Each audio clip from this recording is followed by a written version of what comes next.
Hey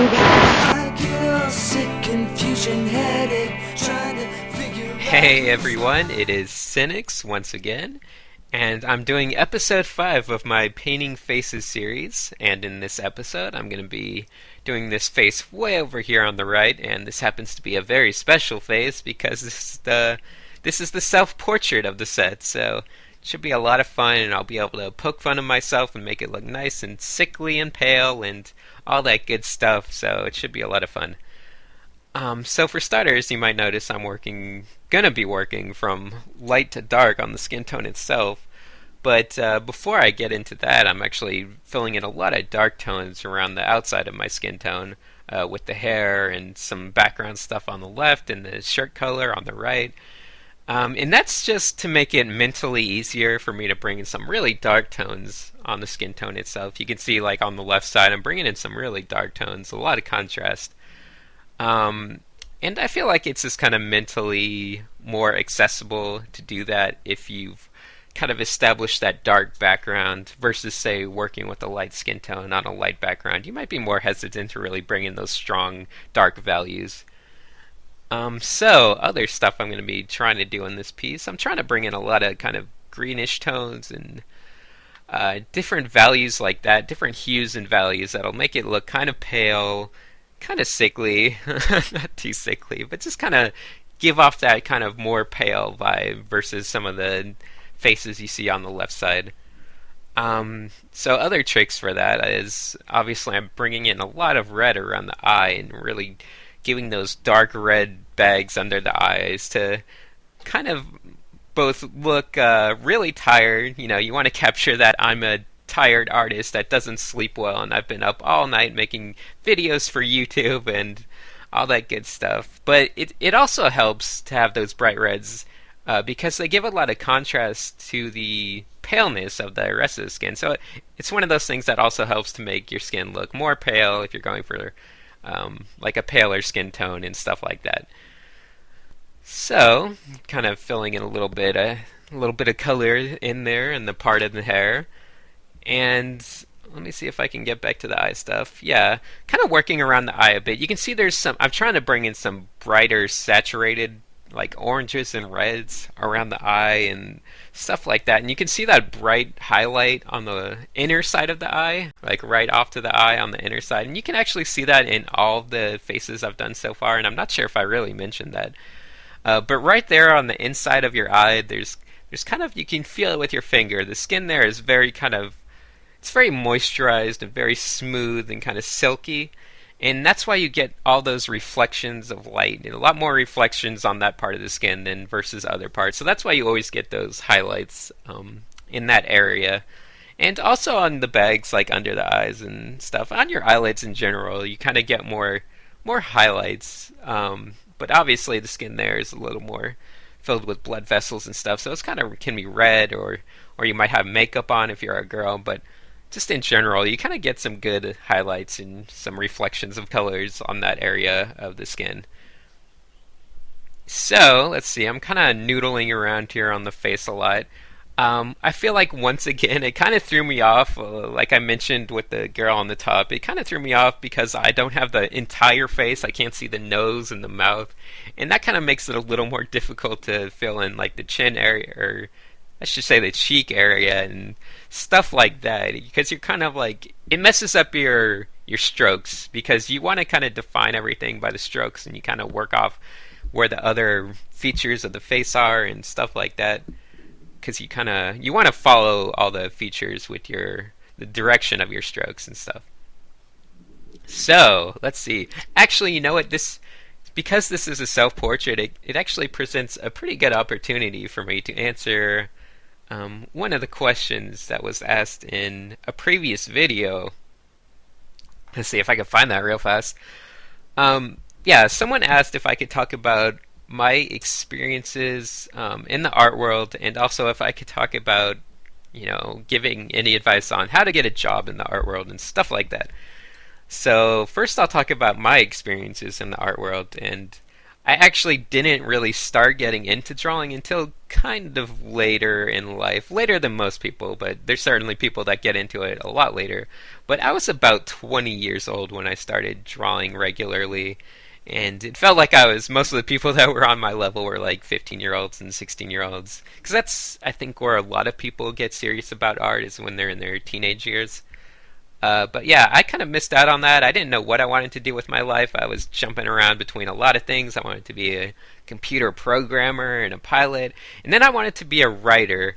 And I discovered that I wasn't that great at writing because I was such a visually minded person. So I thought, maybe I can become a comic book creator type person and just kind of use art to help me tell stories, and I thought that might work out.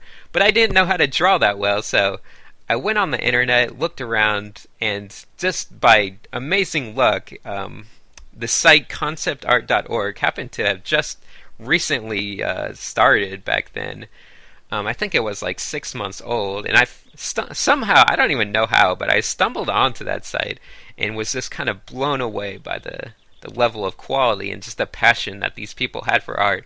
And at the time, it was mainly just a handful of professionals that were really posting there.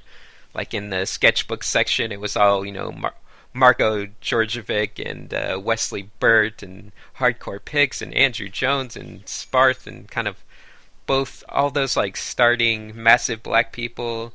And this was before they actually started Massive Black, but it was all those people and also a bunch of other professionals in the video game kind of world.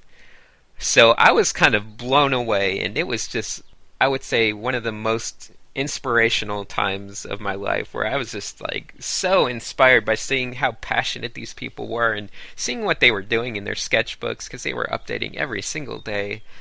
And it really just drove me, like I soon forgot about writing and stuff completely, and all I wanted to do was become a great concept artist like these guys because it was just, I don't know, it had such a competitive and exciting vibe to it.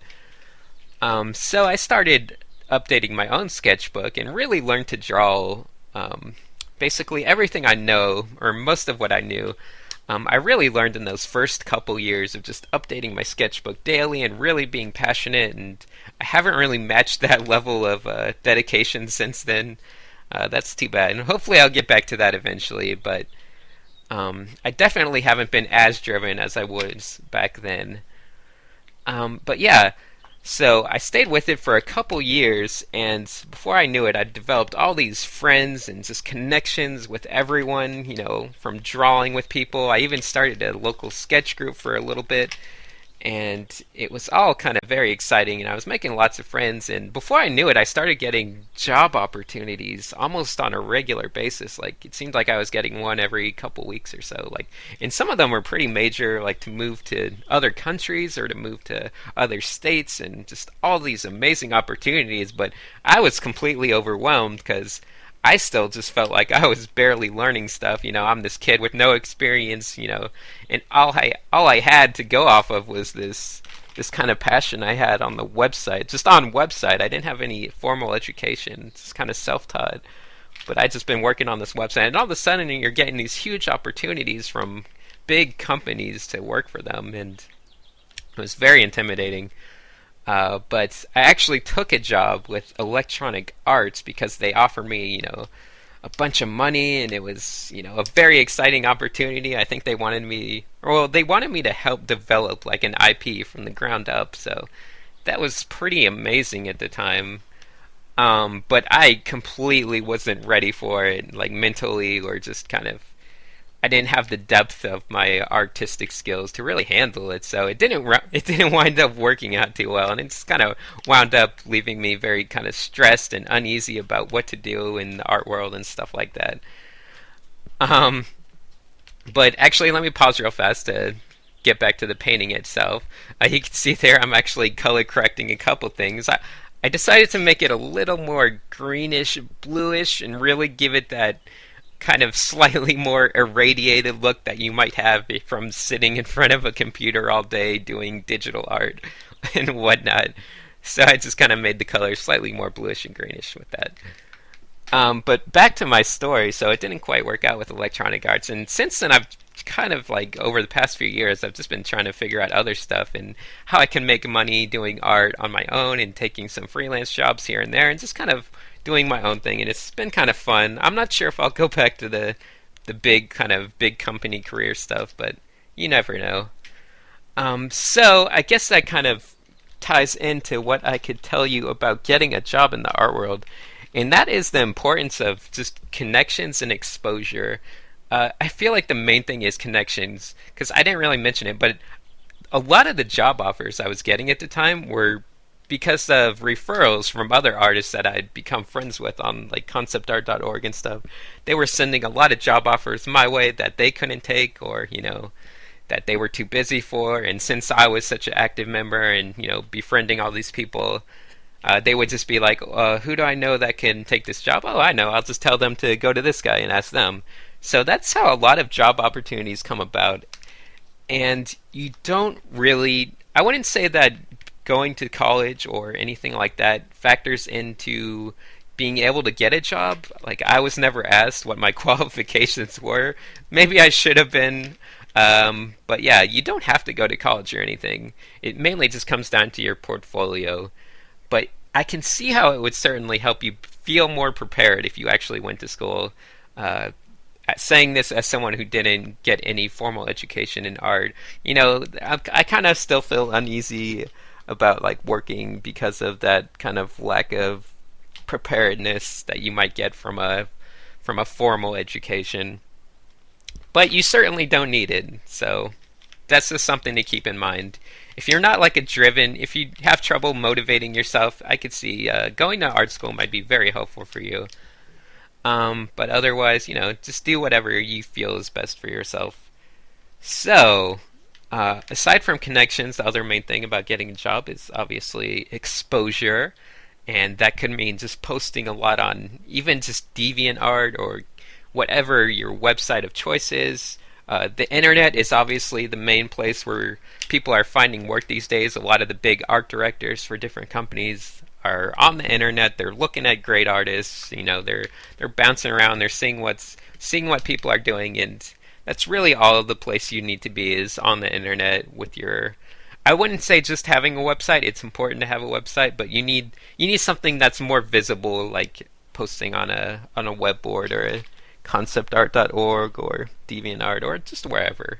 Anywhere you can get that exposure and just like kind of really get yourself out there and be doing new stuff like on a regular basis and just kind of be showing off that passion you have. So anyway, I've rambled on about this stuff for long enough. Oh, I'm like way over time. But hopefully that helped you a little bit and gave you some insight into something or other. And I don't really know, but it was fun, and I hope you enjoyed the self-portrait, and I'll probably be doing some quicker stuff, maybe some live commentary next time. So I will see you soon. Thanks for watching.